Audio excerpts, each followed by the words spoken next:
محتاج کس نقطۂ شرع مبین است تو بس. شرع مبین کا نقطہ یہ ہے کہ دنیا میں کوئی انسان کسی انسان کا محتاج نہ رہے. انسانوں کو انسانوں کی غلامی سے نکالنا، یہ اسلام کا نام ہے. قرآن کے بارے میں ہم کہتے ہیں نا کہ یہ شفاء لما فی الصدور ہے، تو حضور میرے اکنامکس کے اتنے بڑے بڑے مسئلے ہیں، کیا قرآن ان کو حل نہیں کرے گا؟ کرے گا. لیکن وہی مسئلہ ہے نا کہ قرآن کے کسٹوڈینز ذرا آنکھ تو کھولیں.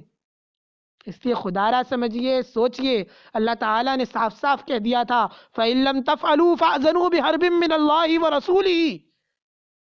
پھر اگر تم نے ایسا نہ کیا، سود کو نہ چھوڑا، ربا کا خاتمہ نہ کیا، خبردار ہو جاؤ کہ اللہ اور اس کے رسول کی طرف سے تمہارے خلاف اعلان جنگ ہے. بِحَرْبٍ مِّنَ اللَّهِ وَرَسُولِهِ. ذرا سوچئے، آنکھیں کھولیے.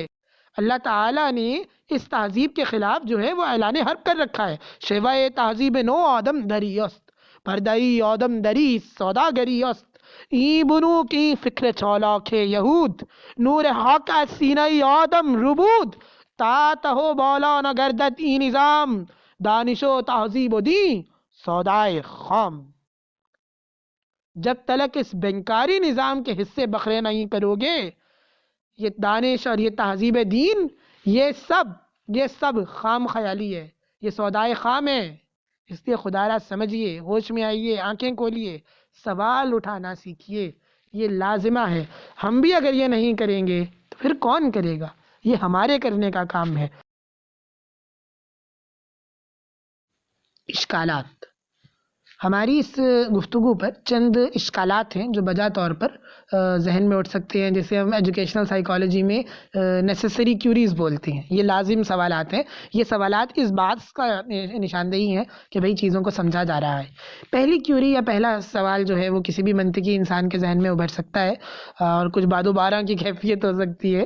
وہ یہ ہے کہ حضور کے زمانہ میں ایک نقرۂ درہم کی ایک مرغی تھی، اور میرے زمانہ میں بھی ایک نقرۂ درہم کی ایک مرغی ہے نا، تو مسئلہ کیا ہے؟ یہ بات بالکل صحیح معلوم ہوتی ہے کہ یہ دونوں ایکول جگہ پہ کھڑے ہیں، تو پھر ایشو کیا آ رہا ہے؟ حضور دیکھیے، ایشو نقرۂ درہم اور مرغی میں نہیں ہے، مسئلہ تمام کاغذی زر کا ہے.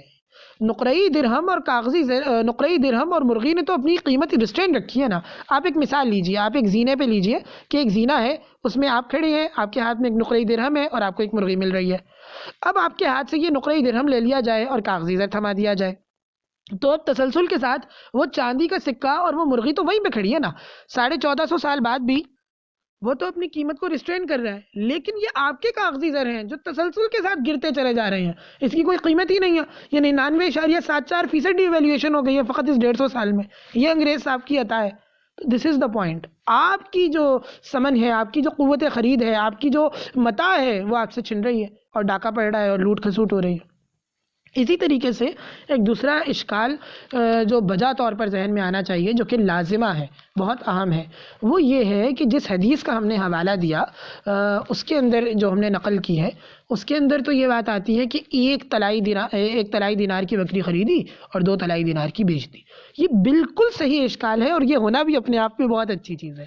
دیکھیے، بنیادی طور پر یہ سمجھ لیجئے کہ جو ہوتی ہے نا ایک ہیلدی اکانومی ہوتی ہے، ایک صحت مند اور صحت یاب معاشی معاش ہوتی ہے، اس کے اندر فلکچویشن ہوتی ہے. یہ +5% ٹو -5%، یہ جنرلائز ٹرمز ہے، یہ فلکچویشن ہوتی ہے. آج قیمت کچھ ہے اور کل قیمت کچھ ہو جائے گی، تو یہ ایک اچھی چیز ہے، یہ ہیلدی اکانومی کے لیے لازمہ ہے. لیکن جو آج ہمارے ساتھ ہو رہا ہے نا، وہ فلکچویشن نہیں ہے، وہ کچھ اور ہی ہے. وہ کیسے کچھ اور ہے؟ ایک مثال سے سمجھیے.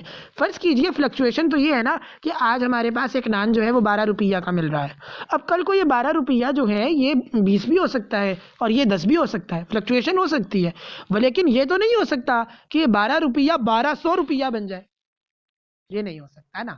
تو اولاً تو جو ہمارے ساتھ ہو رہا ہے، جو قیمت ہے وہ جو ایک طلائی دینار کی اور بکری کی ہم نے نکالی ہے، 99.7% ڈی ایویلیویشن ہو گئی ہے نا، تو یہ فلکچویشن نہیں ہے، یہ کچھ اور ہی ہے. اور پھر دوسری جو سب سے اہم نقطہ اس حوالے سے ذہن سے مس ہو جاتا ہے، وہ یہ ہے کہ حضور فلکچویشن میں اگر پازیٹیو ہوتا ہے تو نیگیٹو بھی ہوتا ہے. یہ پازیٹیو اور نیگیٹو ایک ساتھ چلتے ہیں، جبکہ میں تو پچھلے 150 سال سے گر ہی رہا ہوں، گراوٹ کا شکار ہوں. رون پال کی زبان میں inflation is a hidden tax on the people. The real deception is when you distort the money. You have no savings. So this is the point. سو دراصل پیپر کرنسی جو ہے یہ ایک لوٹ کھسوٹ کا بازار گرم ہو جاتا ہے کہ تسلسل کے ساتھ میں گراوٹ کا ہی شکار ہوں، میں گر ہی رہا ہوں، روپیہ گر ہی رہا ہے اور ڈالر چڑھ ہی رہا ہے. تو یہ ایک کچھ اشکالات تھے جو اس حوالہ سے ہو سکتے ہیں. سوالات لازم ہیں، سوال اٹھانا سیکھیے، یہ بہت اہم بات ہے. سوال اٹھانا سیکھیے. جزاک اللہ. طلحہ عبد الرحمن.